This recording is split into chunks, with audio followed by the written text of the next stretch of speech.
당뇨 잡는 도깨비 방망이 참 징그럽게 생겼습니다. 생긴 것이 못생겼습니다. 맛도 써요. 그럼 누가 먹겠습니까? 근데 왜 쓴 게 몸에 좋을까요?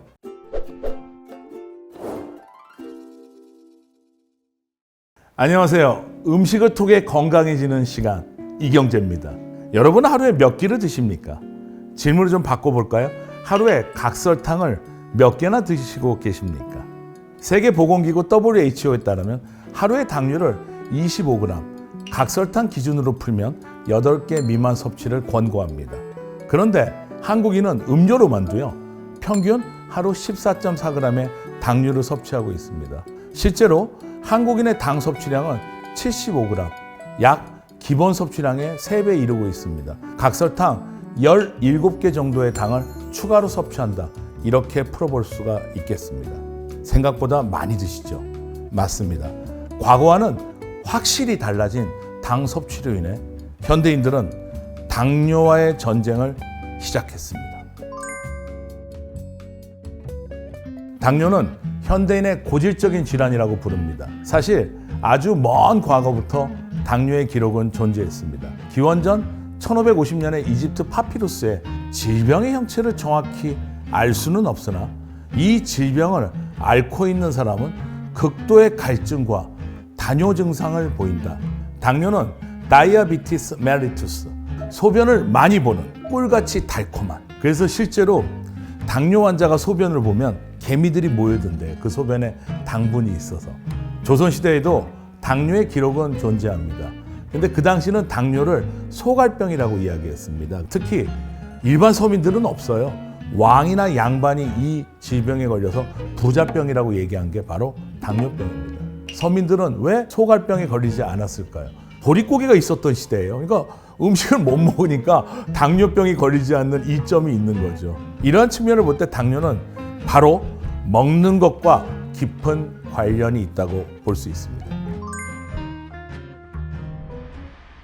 19세기 초반 프랑스에서 생리학자 클로드 베르나르와 폴 랑게바는 췌장의 기능이 소화뿐만 아니라 혈당 조절에도 관여한다는 걸 발견했습니다. 이후 1921년 캐나다의 프레더릭 벤팅과 존 맥클린은 췌장에서 인슐린이라는 호르몬을 발견했어요. 그리고 당뇨병의 원인이 바로 췌장의 인슐린 분비 부족으로 파악했습니다.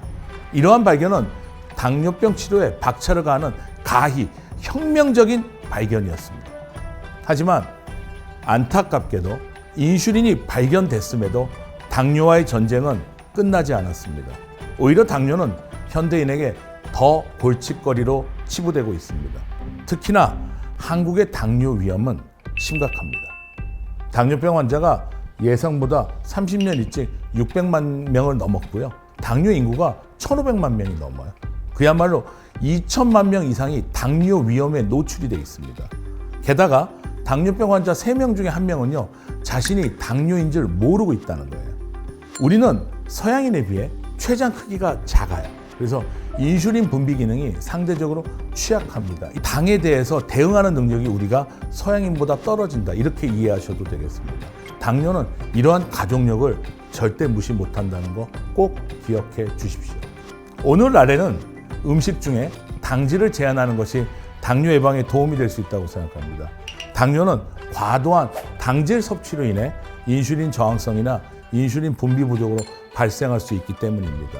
따라서 적절한 식이 관리를 통해 당질 섭취를 조절하고 혈당을 안정시키는 것이 중요합니다. 제가 한 100일 정도 당질 제한식을 했어요. 그러니까 무탄 무당이라고 제가 얘기합니다. 탄수화물하고 당분을 50g 미만으로 제한을 해서 먹었습니다. 그렇게 했더니 한 12kg 정도 체중이 감량이 되고 굉장히 모든 수치가 좋아졌습니다. 저는 한 200일 정도에서 150일은 당질 제한식을 하고 50일은 좀 먹고 뭐 이런 식으로 자기만의 루틴으로 하는 게 좋지 않겠나. 이건 제 개인적인 경험으로 무탄 무당 당질 제한식한 경험을 말씀드려봤습니다. 당질 섭취를 제한하는 게 당뇨 예방에 정말 좋습니다. 하지만 쉽지 않아요. 밥, 빵면 참 맛있습니다. 이러한 당질을 제한하는 게 힘들다면 당뇨에 좋은 음식이 있다는 걸 찾아보시고 섭취하는 것도 좋겠습니다. 당뇨 예방에 효과적인 음식들이 참 많습니다. 그 중에서도 오늘 설명드릴 식재료는 CNN과 BBC에서 소개한 불멸의 땅에서 먹는 음식, 바로 여주입니다. 참 징그럽게 생겼습니다. 그래서 일명 도깨비 방망이라고 합니다. 여주야말로 당뇨 잡는 도깨비 방망이, 당뇨에 정말 효과적인 음식입니다. 생긴 것이 못생겼습니다. 맛도 써요. 그럼 누가 먹겠습니까? 근데 왜 쓴 게 몸에 좋을까요? 여주는 혈당 관리에 효과적이라는 거, 이 점을 기억해 주시면 다소 좀 못생기고 써도 찾지 않을까 생각합니다. 여주에는 인슐린과 유사한 생리활성 물질이자 식물성 인슐린이라고 불리는 피인슐린 성분이 풍부하게 함유되어 있습니다. 혈액에 당이 쌓이는 걸 방지해주고 결론적으로 혈당을 낮춰주는 중요한 역할을 해줍니다. 또한 여주의 쓴맛에 비밀이 있습니다. 그게 바로 모모르데신입니다. 이 모모르데신은 콜레스테롤 합성을 억제하고 혈압 개선, 혈당 조절에 도움을 줍니다. 실제로 여주를 섭취한 쥐와 그렇지 않은 쥐를 비교했더니 혈당이 59%가 낮아짐을 확인하였습니다.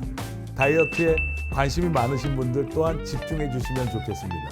식품의약품 안저처에서 체지방 감소를 도움을 줄 수 있는 기능성 원료로 인정받은 공액 리노레산이 함유되어 있습니다. 붓기를 제거하고 지방을 연소시키는 역할을 해줍니다. 비만주에게 12주간 여주 추출물을 먹여봤어요. 그랬더니 체지방률이 18.5% 감소된 연구 결과도 있습니다. 결론적으로 혈당뿐만 아니라 체지방 관리에도 여주는 좋은 선택일 것 같습니다. 여주는 여러 매체에서 장수하는 데 좋은 음식이라고 소개합니다.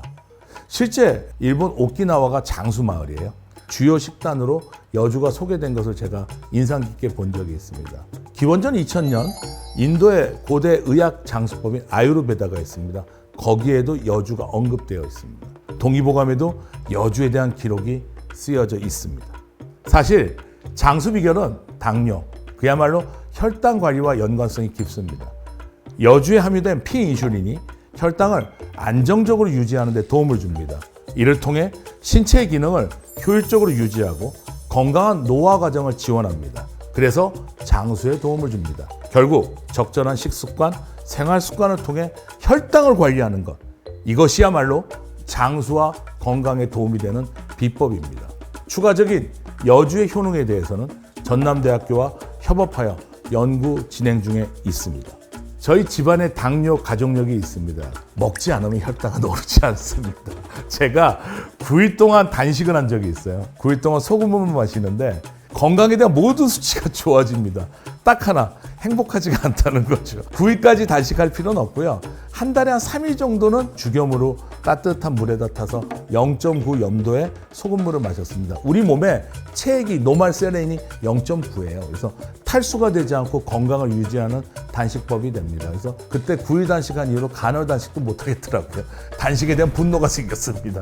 그래서 당질 제한식을 좀 권해드려요. 굶으면 폭식으로 이어져요. 이게 반복이 돼서 더 요요가 와서 건강이 무너집니다. 그래서 당 조절은 평생 해야 되는 거니까 무탄수화물과 무당을 이렇게 제한을 하면서 좀 여러분이 건강 식이요법을 하면 좋겠다. 소식이 사실 건강의 비결입니다. 여주를 어떻게 먹었으면 좋을까요? 착즙.